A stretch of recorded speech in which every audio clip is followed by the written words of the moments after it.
Good morning, afternoon, and evening. Welcome to In12d, and I forgot my earplugs. There you go.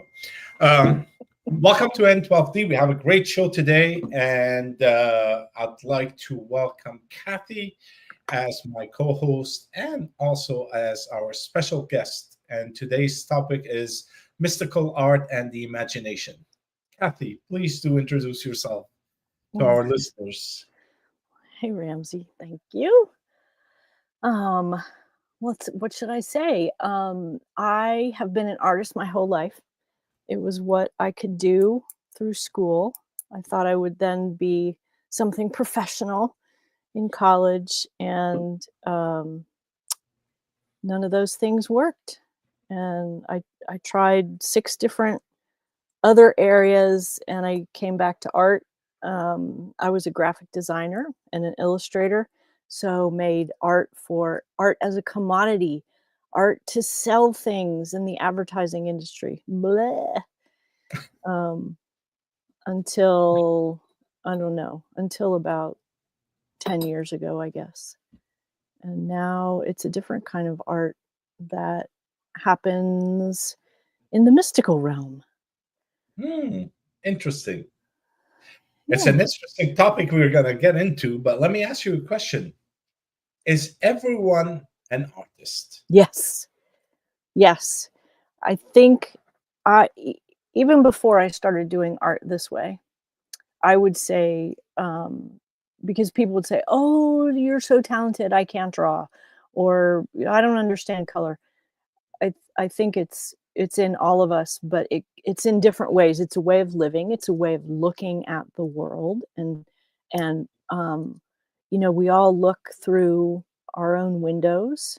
It's a way of being in the world and perceiving the world. But we're all artists. So you like to cook, right? Yes. And so when somebody's going to come to your house, you think, oh, what do they like? What's the weather like outside? What's the local produce? And that's the same as me picking colors and the kind of brush. Um, people, the way you speak to your friends, the questions you ask, right? We're all it's being curious, and how you dress, Mhm. uh, where you walk. Everything is anything that we do in kind of a curious, creative way. I think is being an artist. Yeah, people and myself, like originally, I used to think art as in someone that can express themselves on a canvas, put something on a canvas in terms of colors, design, and stuff like that. I tried to do that. I failed miserably. It's not for me.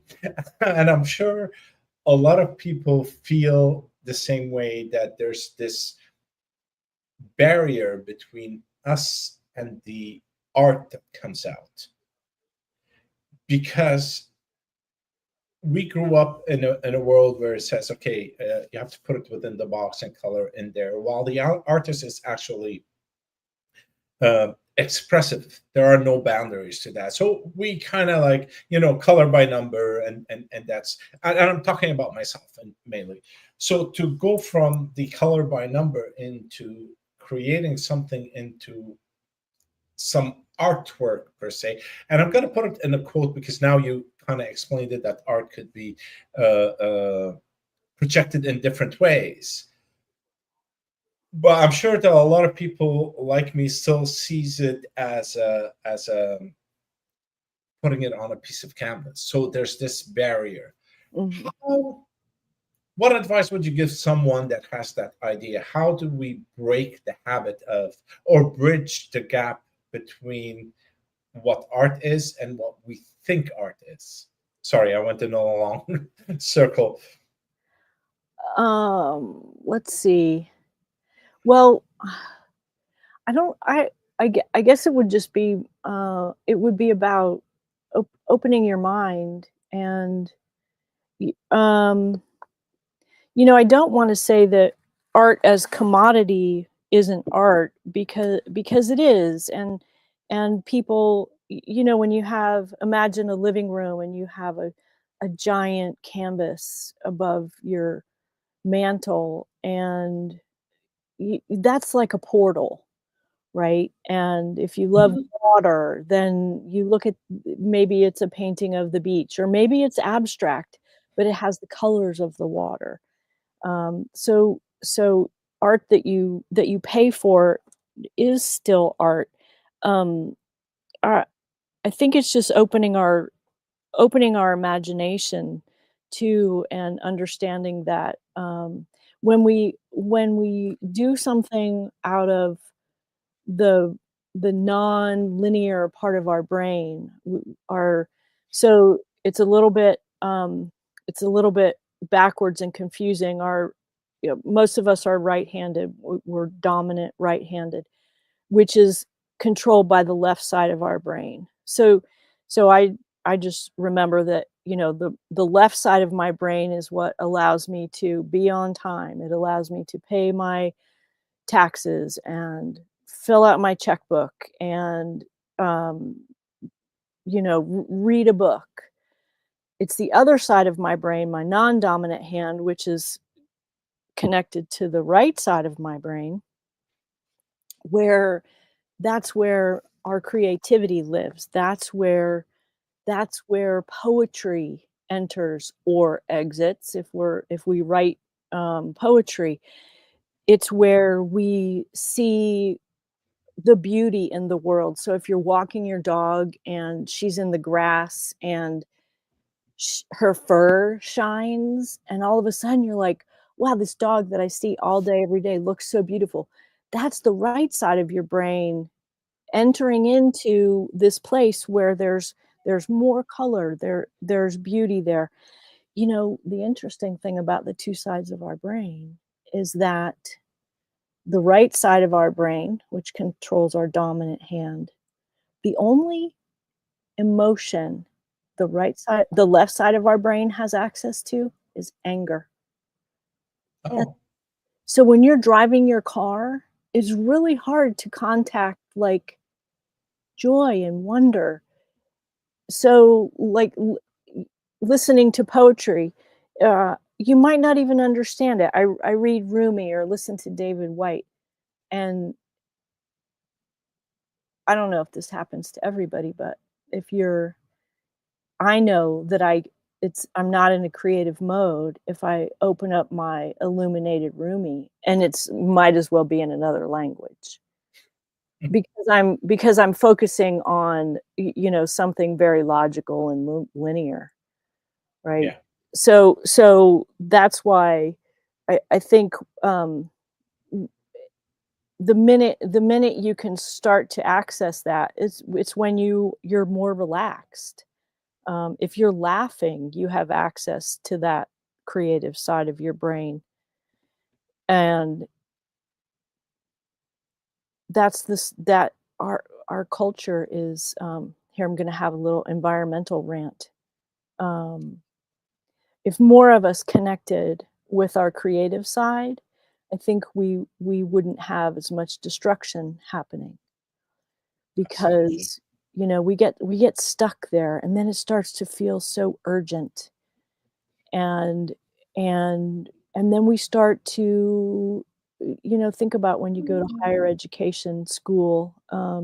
It's so focused on what we know, and the curiosity leaves us.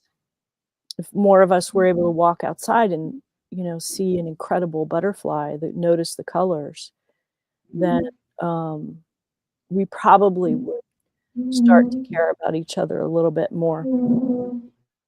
Is that me? Is that my sound doing something? No, I thought it was my sound doing something, so I went on mute. We Go have, ahead. Yeah. um yeah, so, um, I don't even remember the question. I was No answering. problem, no problem. So we're in the left brain and we're trying to destroy the world. I kind of see the left brain is a funny place to sit in. Actually, it's the right brain that is a funny place to sit in. because you get stuck in there. Yeah. You get stuck in a place where and I'm talking out of experience, from my experience, not out of experience, but from my experience. You're sitting in a field filled with weed, and all these little plants are trying to sprout in order to get a glimpse of the sun so that they can get strong. They get eaten by the weed, because it just kind of covers it, and it doesn't give it a chance to strive. That's how I see it. So when you get there, it's hard to switch, because then you become a slave to it. There's a need that it's a need that needs to feed. Yes. And the more you feed it, the bigger and heavier it gets. And it's about domination. It literally, it's not cooperative. It's I am in charge. And so then when you start to forget the collaboration, the cooperation, then now you start to build your pile of, well, this is what I know, and this is the backup that I have for what I know, and these are the initials that I have beside my name. And you're right, we get really stuck, and that's by definition how it works, which is why with the work that I do in the world, it's a lot about the practices that we can do to understand how much healthier we can feel, and how much more balanced it is when okay, I've had a long day on the computer, and it's time to pick up something, go outside, pet the dog, that's gonna help you balance out and make it so that you can read the poetry. I mean, I actually have a few books that are my test, that I know I've spent too much time in the logical domination realm. If they don't make sense if I'm like, I don't care about that anymore. I need to, go back to the bookkeeping. Then okay, I've been there for too long, time to balance it out. Yeah. It's important, or we'll probably be stressed out, can't sleep as well. Yeah, burnt out, right, totally. Oh my gosh. Yeah. Let's go to the fun part of it. Okay. Mystic and artist, are they related, interdependent? What are they, and how do you use them? That's the fun part. Well, and then I'll ask you the same thing, because I think that you and I and Susie, we all work in the same realm, though I end up sometimes putting a painting out in the world. Yeah, because this the evolution of my art, where is now I enter this place. I call it my cave. I go into a cave like a shaman goes into a cave, and I literally ask. I have my creative team, if I want it, of ancestors. And if I'm trying to solve a visual problem that I need to paint, I go there, and now in my imagination, I'm bridging this world where my computer is, and the world, the akasha, the place where they say we can inhale the same molecules that Jesus exhaled, or John Lennon, or whoever, the place where everything exists still.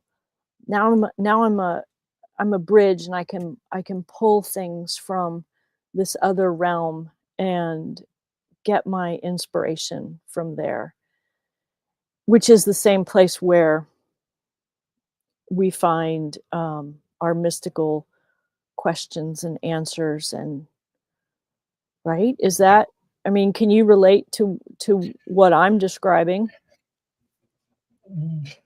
Can I relate? Of course I can relate.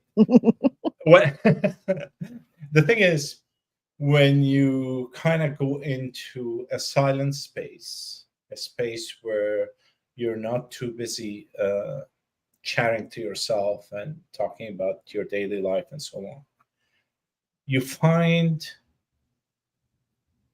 answers to everything that you're looking for. And if you recall a couple of weeks ago, something hit me and it says, well, it's not a mediumship anymore. You're not talking to spirit world. You're not separate from the spirit world. You're just the knower. We are the knowers.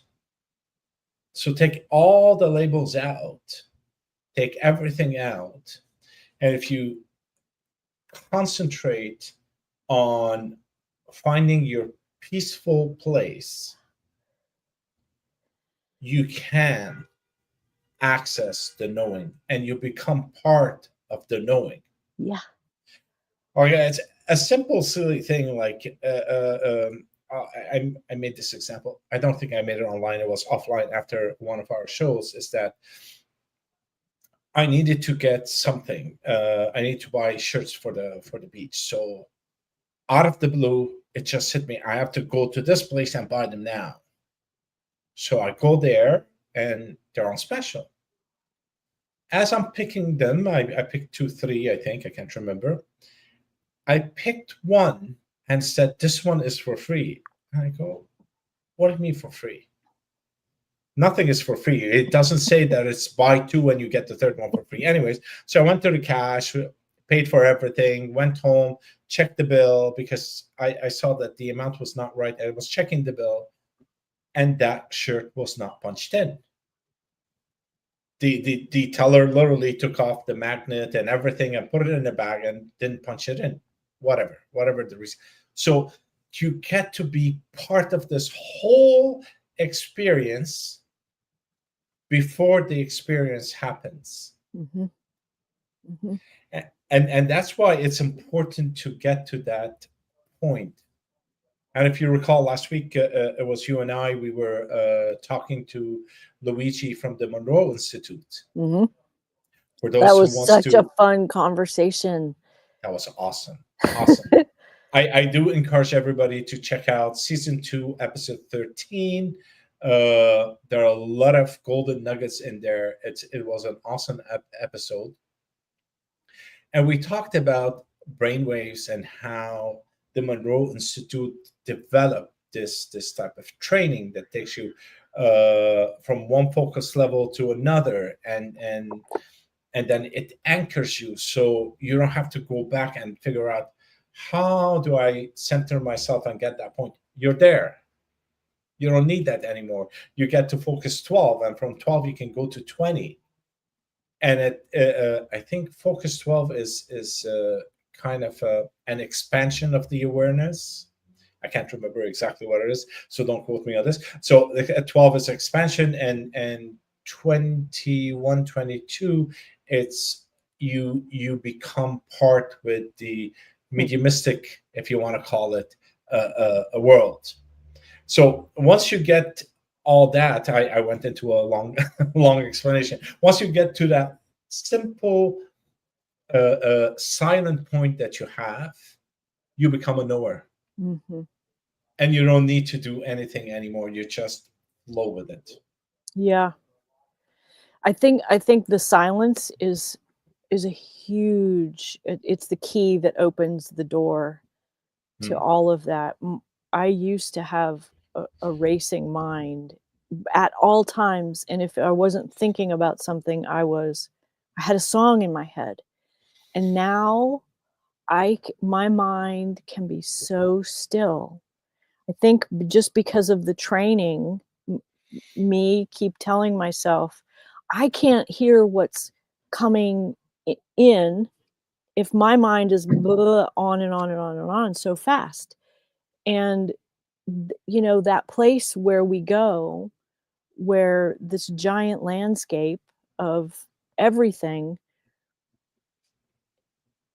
I think of it like, I call it my gypsy eyes, and I can say that because I have Romanian genes. The curious. I'm not putting out. I'm receiving, and I think that that's the key. I have this quote. I'm not conductor of the visual orchestra. The universe is the conductor, and I just play my instrument. Now, my instrument is different than your instrument, is different than Susie's instrument.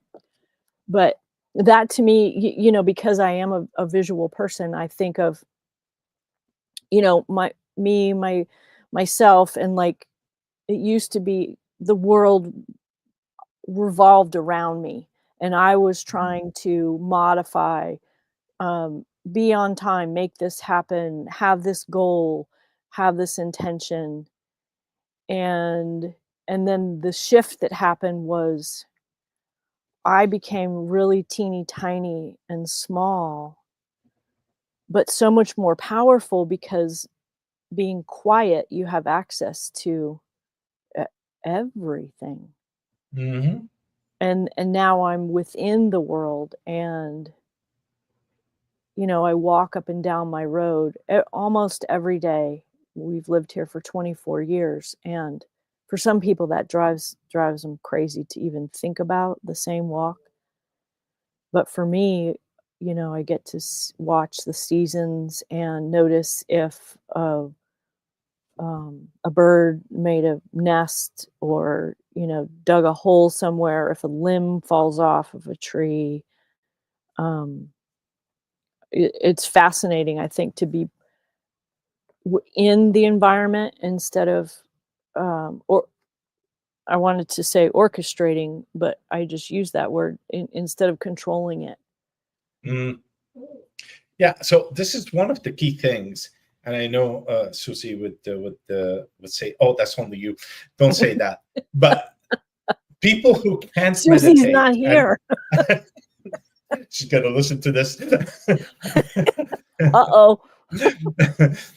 So people who can't meditate, like myself, okay, I can't sit I don't meditate. uh, on a chair and visualize and close my eyes and be quiet. I get very edgy.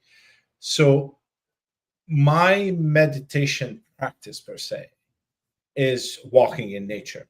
Mm, It's like, just like you just mentioned, 24 years. It's too much. You've seen it all. It's like, really.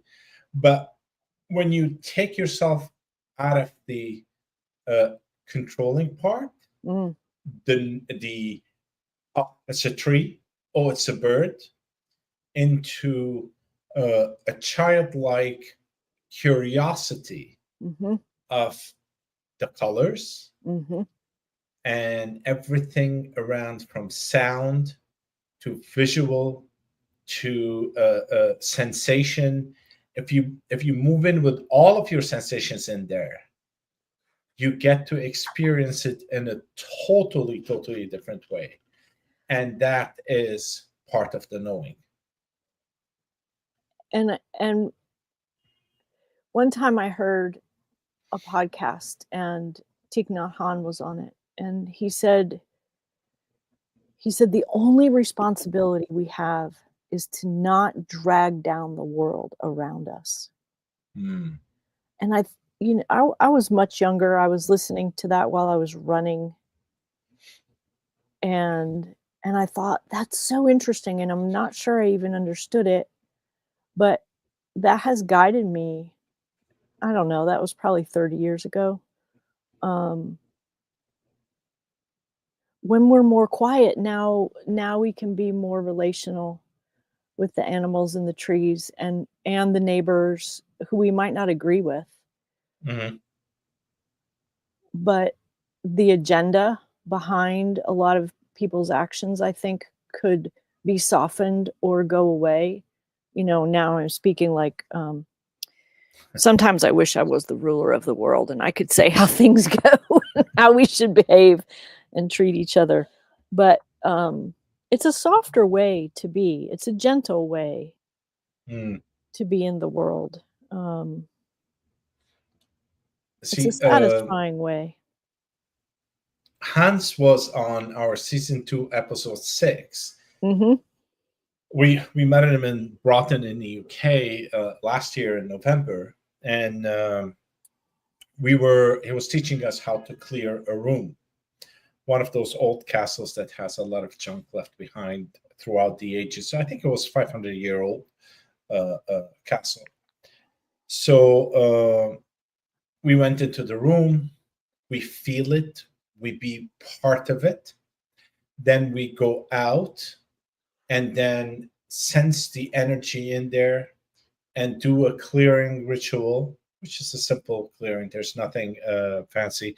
There's no blood ritual or whatever it is. Get a hen and take the feather out. It's a simple, just bring in your awareness into the room. And as we were doing this, I kind of saw creatures in there. Okay, I call them creatures. There could be whatever they are. An energy that is stuck there for a year, for a long time. And we went back into the room, and the room now was warmer.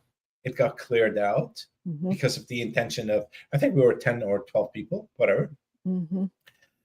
And I asked him a question. I said, by the way, there are other things in this room. They're grayish, maybe red eyes, some other half different thing. He goes, yeah, we don't do anything. These are the spirits or the energies that are here to take care of this space. Mhm. So we deal with one thing. We don't destroy everything around in order to clear, and then we're good. It's just you do your part, and there are others around you that are doing their part also. Mhm. It was an excellent experience with Hans, and we were actually I was blessed for him saying yes to come on our show. So if you want to listen to that, it was on episode 6, from resonance to a happy ending. It was part of his book. It was a play on word. I love that show. So yeah, Yeah. so be part of an environment, move with it, and be in awe at every point in time. Which Yeah. that leads me to a question for you. Now, we are in the space of knowing. Okay, we're the knowers. We I don't want to say we switch between one world and another, because we're in one world, but we just open our eyes to a different level of beauty that we did not know about before. Do you ever feel Now, like you're in two worlds? no, No. at first I used to feel that, yes. At the Yeah. beginning, when I started to do that, I felt like, oh, I need to leave something behind in order to go into another space to get something else. Mhm. But now, no, it's been a while where I'm in Mhm. one with all of the worlds, whatever worlds they are. It could be nothing, it could be my imagination, but I know that my awareness has expanded Mhm. to a point where I could see things, and I know other people with me can't see them, Mhm. Mhm. and I can Mhm. observe that. Mhm. So now we're being part of the knowers. Where does creativity come from? Um, I think we're tapping into, where do the trees come from? Why are the fish in the water? Why are the birds incredible colors? I think creativity is tapping into that incredible source. I don't know where everything came from, but I feel like we can, like, I don't know, do you feel an urge to keep your hands busy or to get out there and brush around with the trees? I think that's that creative force that is constantly holding us and urging us to come and listen and play. Okay, so once you're part of the knowing, having your awareness expanded, Hmm. to a different space, then, and correct me if I'm wrong, then creativity just emerges out of that. I think so. There's, yeah. I think it does. I think about this all the time and try and figure it out because I also teach about it. And yeah, I think once we can be quiet and, you know, you hear the bird song and it wakes something up inside Yeah. you that came from the same place that that song came from.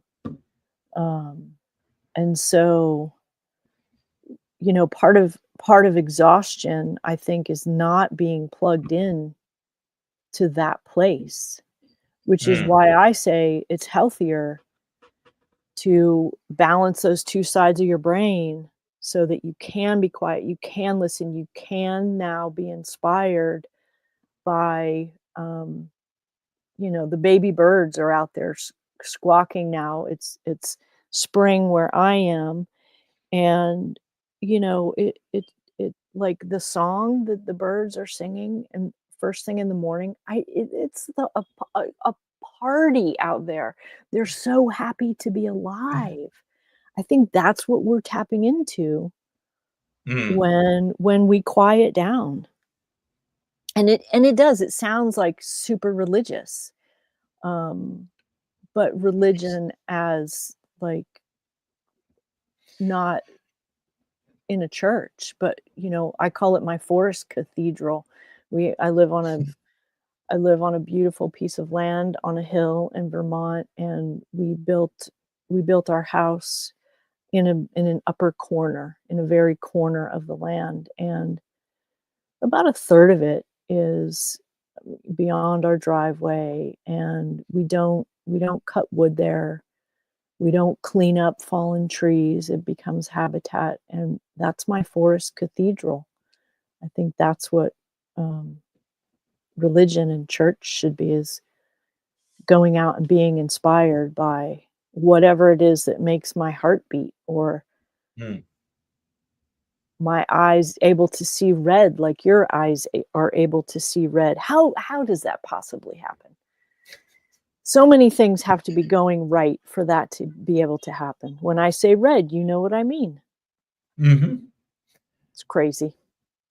I used to sit and try to figure out all of these things because I have Mm, a kind of a scientific mind that will, or inquisitive mind, not a scientific, an inquisitive yeah, mind that wants to know everything. And I came to the realization I don't need to know anything. yeah, I really don't. I don't yeah. care if the egg came before the chicken or the chicken before the egg and how did it all happen. It's here. I'm here. Just merge with it. That's It's all there is. fascinating. It's That's all it beautiful. is. It's inspiring. Yeah. So why not just watch? Yeah, because we tend to, and that reminded me of a Eckhart Tolle, Mm-hmm. a great author. I Mm-hmm. can't remember which book it was. It's either the New Earth or his other book. In the Okay. now something. Yeah, yeah. Ah, okay, but it is being in the now or something. Yeah. And one of the The things power that of now. the power of now. Thank you. One of the things that struck me in one of his books is he says, the minute you label something, Mm, it dies. mm. You know, when you look at a tree and you call it a tree or you call it an acorn tree or whatever it is, the minute you name it, it doesn't exist in your field anymore. Yeah. It just moves away. Right. So when you remove all the labels, everything out of the environment that you're in, the environment becomes you. Then you can easily hear, feel, sense everything that is around you, Yeah. everything. Everything. And you mentioned that there's a party outside of birds. Yeah. You didn't specify it was a hummingbird or I don't know what birds there are in your area, but you didn't like really specify. You took it on a general basis. Mm, They're just birds chirping outside, it's just beauty. You immerse yourself in the sounds that are come out without pinpointing what that sound is. Well, I do know my birds. And that to me opens up my world. Not because I check them in a book. I stopped doing Mm, that. But I can notice a different call. This is a very tree. We have tons of big trees, so mostly we hear the birds. We don't see them. So that's how I identify what they are. And now I know when we have birds that are from different areas that shouldn't be here now, as our climate is being modified, we can hear the different birds. And that's why I pay attention to what they are. And I'm curious about how they nest. Like there was a new bird here about 2 weeks ago while I was doing an online thing with Janet.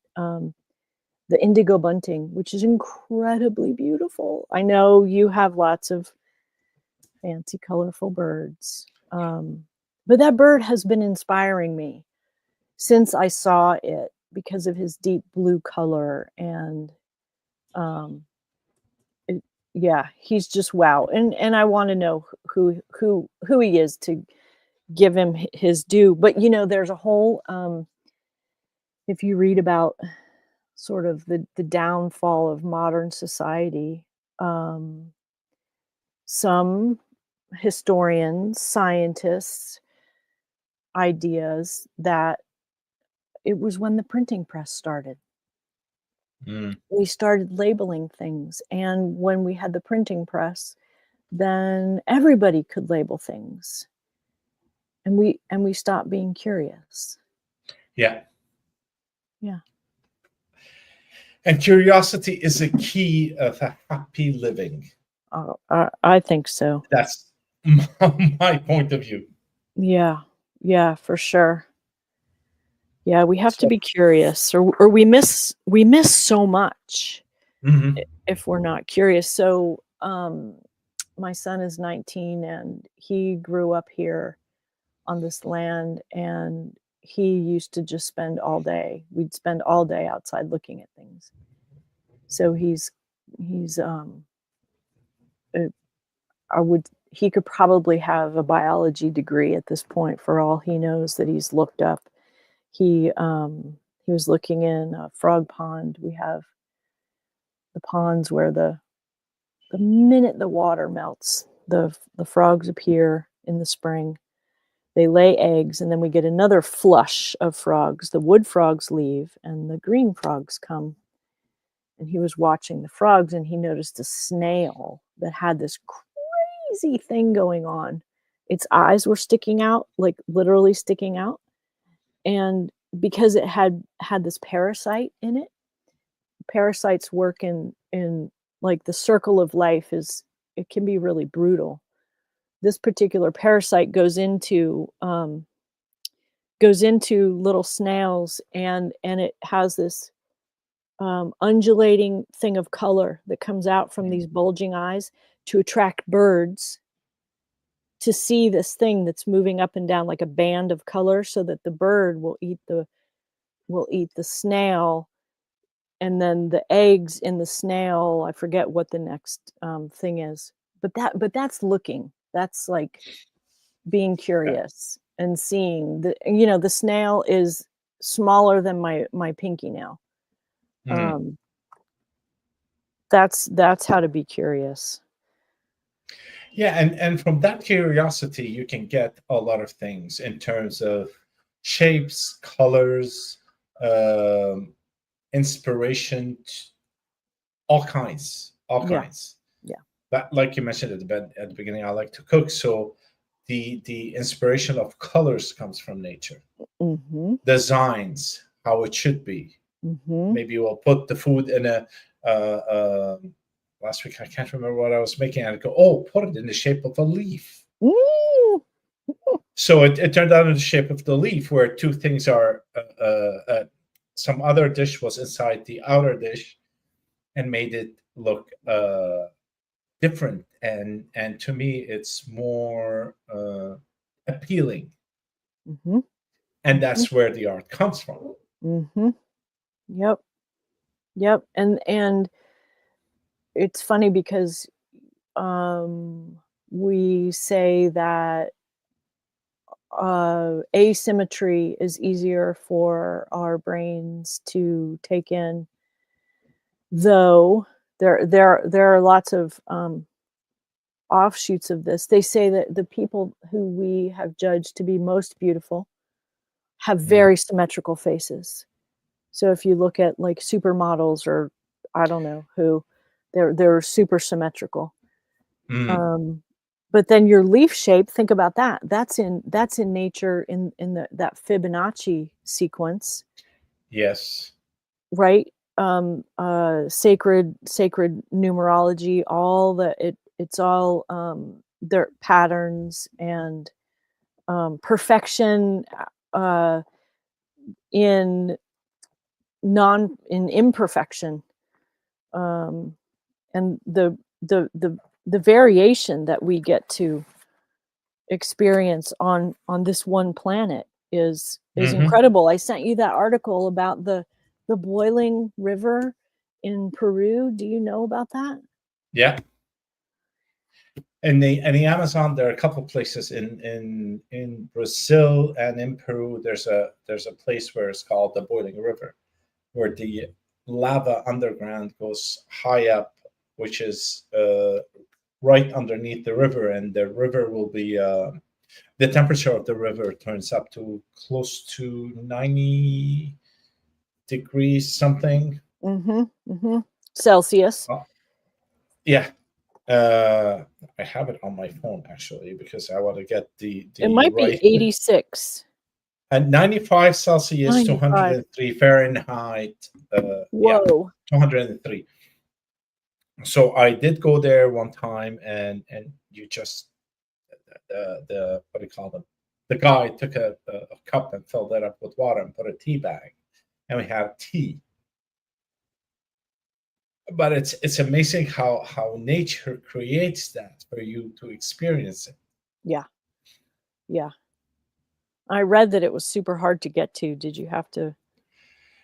I didn't have to climb places and go down places and almost fell into that part, but I managed not to. Oh my God. No falling into the boiling No, river. no, no. You fall, you don't come out. But it's funny. It was just a short space. I can't remember the length of it. Before that, it's warm. You can swim in it, and after that, it's warm, and you can swim in it. And then you go down the stream or the river, and it gets regular temperature afterwards. Yeah.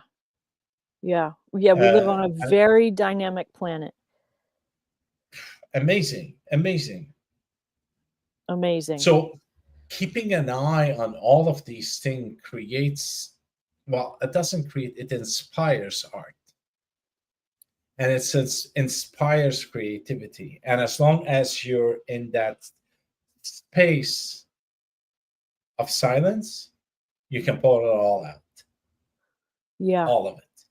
I think so. I think we're meant to listen to the frogs and go outside and I mean actually hear like messages, not just hear their sounds. But I think the older I get, I think I'm meant to solve my problems by going outside and asking who wants to talk to me right now Mm. and asking my question and then waiting for an answer or going out my door asking my question and then going for that walk. Inevitably, the answer comes. You Hmm. know, when you're in that field, everything exists there. And it's so the rocks want to tell us their stories. Think of the stories that the rocks and the trees have seen.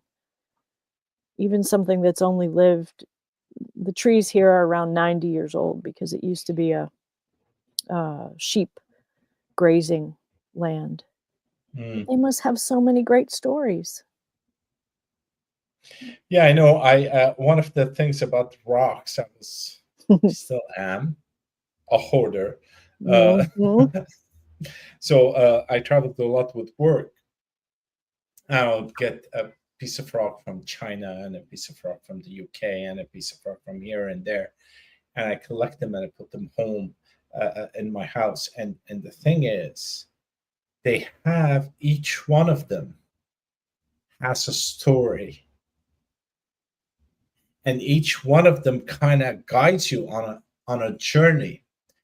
Uh, like I was giving some stuff to my friend, and I know she needed help, so one set of rocks kind of asked me to give it to her. Mhm. I know it sounds a bit Well, odd, you gave but me a rock one time. I saw it in your hand, and I was like, "Oh my god, that rock!" Because I'm a rock hoarder too, and I yeah, didn't say anything, and I wouldn't have stolen it from you. What happened? Do you that remember? time I don't remember where it was, but I remember giving it to you at the end. I said, Yeah, "This is for you," yeah, but I don't know how I got inspired to give it to you, or I heard it from somewhere.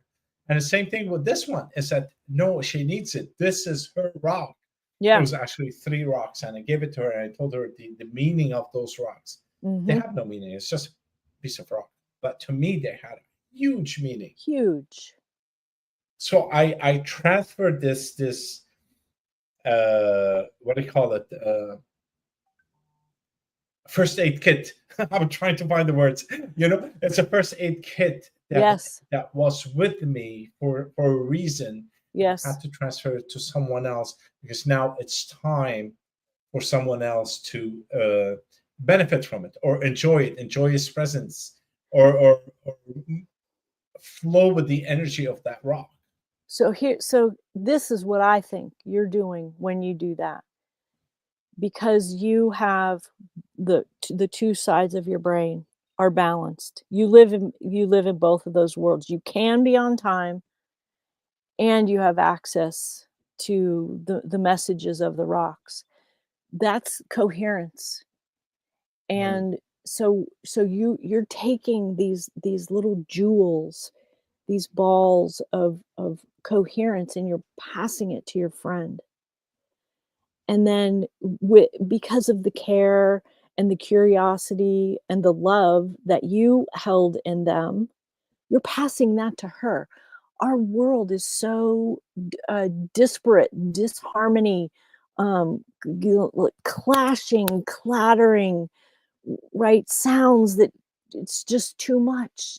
Uh, so you're passing coherence into a world that is in fragments. I like that.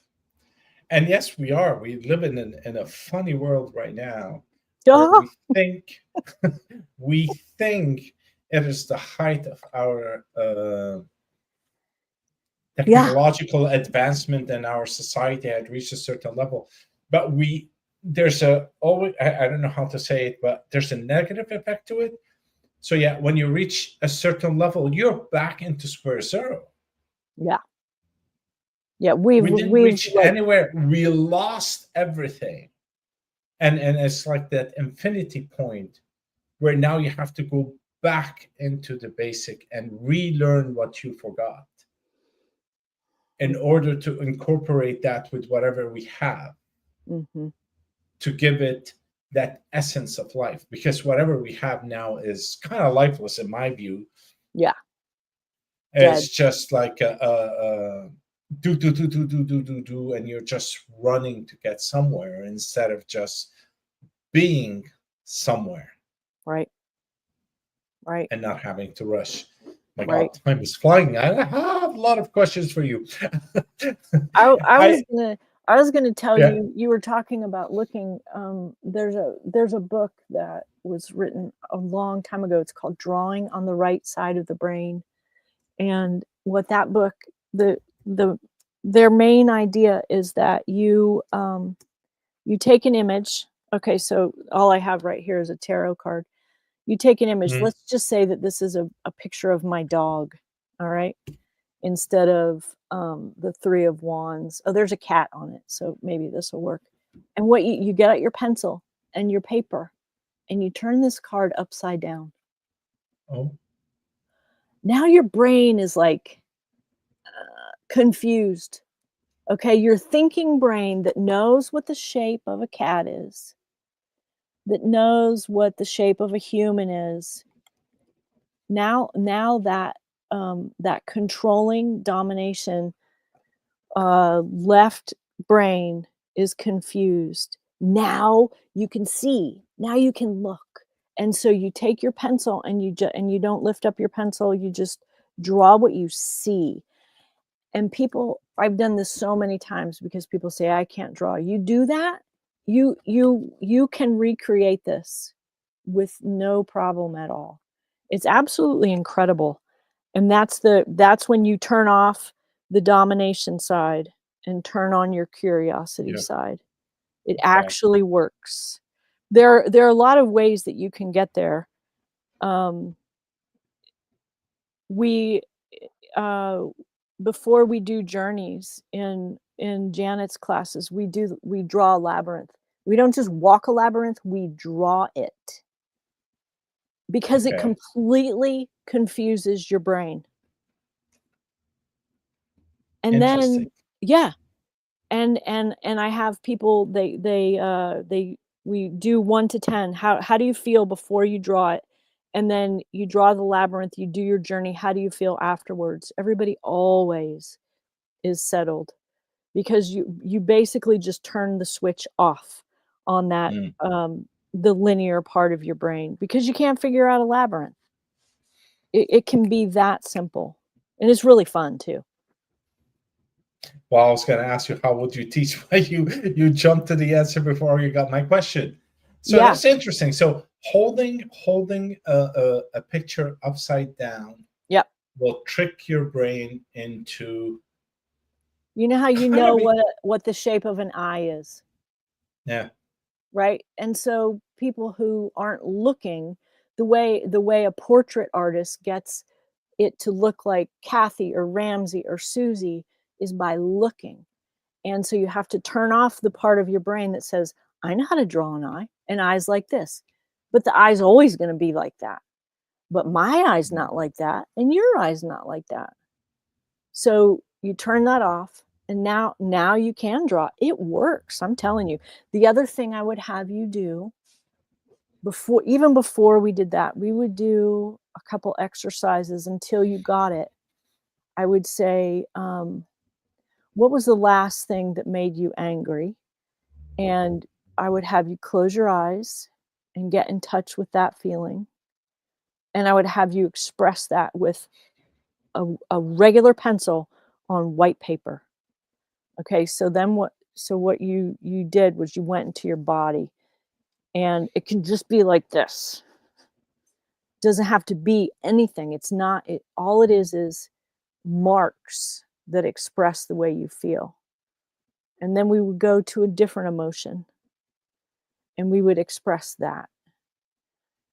And it's going to be different. You're going to push harder, you're going to move it faster, you're going to move it slower, it's going to be linear, it's going to be curving.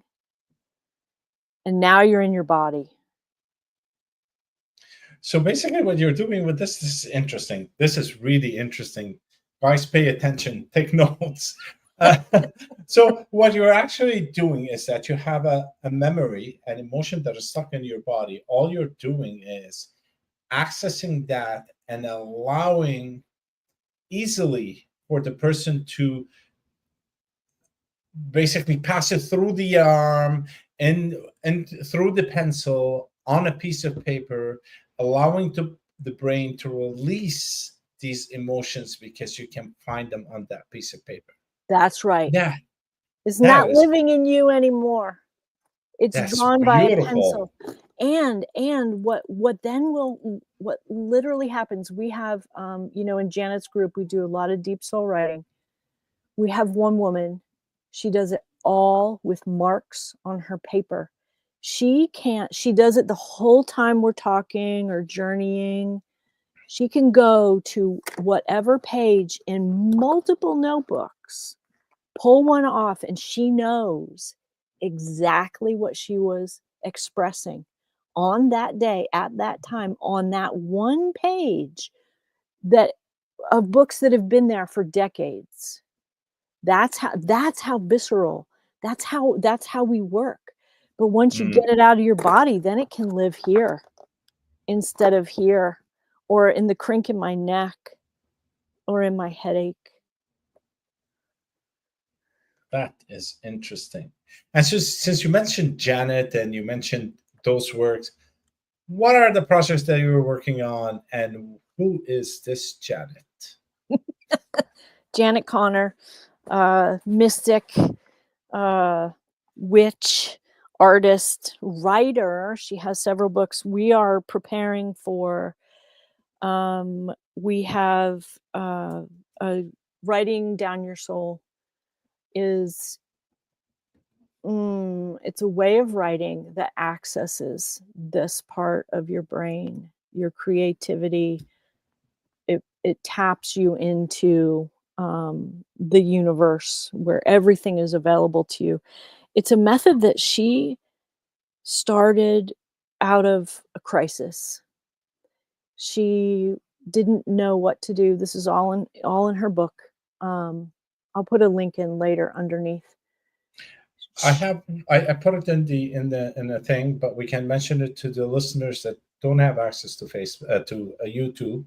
It's Janet Connor, NER.com /deep soul writing. So we're having a class. It's gonna be every Tuesday in June, and we're gonna practice this together, because what we know is that working in groups, you have the morphic field, you can read all about that. More powerfully, we can enter these places when we work together, even though it's online. She wrote this book about deep soul writing, and through the art and over 20 years, it has evolved. So this class is the same price that it was. I don't know how long, when she started teaching it, 17 years ago or something. Because it's so reassuring. It works so well, and it's actually really, really fun. We're trying to get people, because in this time when things are stressful, Mm, this writing is, it's a balm on your soul, in your body. absolutely. It's a balm. Yeah. So for our listeners who would like to join, again, it's janetconnor.com /deep soul writing. And also you can just check out the website. Yep. And you can check out Cathy's website, hersacredimage.com, Mhm. where you can find what she's doing on the side. We won't talk about that on the show. So you're gonna practice drawing, Ramzi? I try, and I get the hangman all the time. I can't go beyond that. But I do, like you mentioned, my secret is out. I love cooking. So my art is in the presentation of the food. I like it to be presented in a certain way. And I never thought of it before, but I like it to be presented in a certain way because I love to see delicious food. I don't just like to eat, I like to enjoy it with other senses. Mm-hmm. So it's presented in such a way, colors are set up in such a way. And sometimes I even try to add things on the table that complement the dish in terms of color and shape, that makes it the whole table a piece of art. Well, you curate your entire living space is Yeah. so beautiful by where and how you place your precious objects, your treasures from different lands. That's art right there, so that you walk into a space and it feels inspiring. Yeah. And on that note, we'd like to ask all our listeners to be inspired and move with the energy that it is within your home and create something that makes it feel. And that's the key, is the feeling that feels good. Mm-hmm. And on that note, we're just past the hour. We wish you an amazing week, and we'll see you actually next Thursday at the same time. Cathy and I will be here to continue our awesome discussions. Wishing you an awesome evening, afternoon, and morning. Well, I don't think anybody's in the morning, but if you are, have a great day.